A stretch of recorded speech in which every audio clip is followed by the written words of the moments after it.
Hi అండి, అందరికీ happy Sunday. ఇంకా సండే వచ్చిందంటే నేను ఉదయం లేచి చేసే ఫస్ట్ పని నా హెయిర్కి ఆయిల్ పెట్టుకోవడం. ఎందుకంటే సాటర్డే హెడ్ బాత్ చేస్తాం కదా, సండే ఉదయానికి నా హెయిర్ అయితే పిచ్చిగుల్లాగా అయిపోతుంది. నా హెయిర్ అయితే కొంచెం కర్లీగా రఫ్గా ఉంటుంది అనమాట. అందుకే ఫస్ట్ అయితే హెయిర్కి ఆయిల్ పెట్టేసుకున్నాను.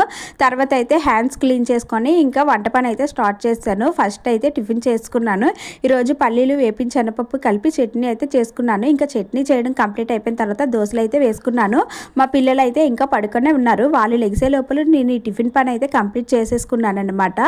ఇంకా టిఫిన్ తిని ఇలా కూర్చున్నామా లేదా, మధ్యాహ్నం లంచ్లో కానీ చేపలు తీసుకొచ్చి నా చేతిలో పెట్టారు. నాకైతే చేపలు చేయడం రాదు, ఇంకా అక్కడే చేయించి తీసుకొచ్చారు. ఇక్కడైతే నేను ఉప్పు పసుపు వేసి వీటిని అయితే క్లీన్ చేసుకొని ఇంకా వంట పని అయితే స్టార్ట్ చేసుకున్నాను. ఈరోజు చేపల పులుసు అయితే చేసి కొన్ని చేపలు అయితే ఫ్రై చేశాను. మా పిల్లలకైతే ఈ చేపల ఫ్రై అంటే చాలా ఇష్టం. ఇంకా మా ఇంట్లో సండే స్పెషల్స్ అయితే ఇవన్నమాట. మీ ఇంట్లో సండే స్పెషల్స్ ఏంటో కామెంట్ చేయండి. నా వీడియో నచ్చితే లైక్ చేయండి. Thanks for watching. Bye bye.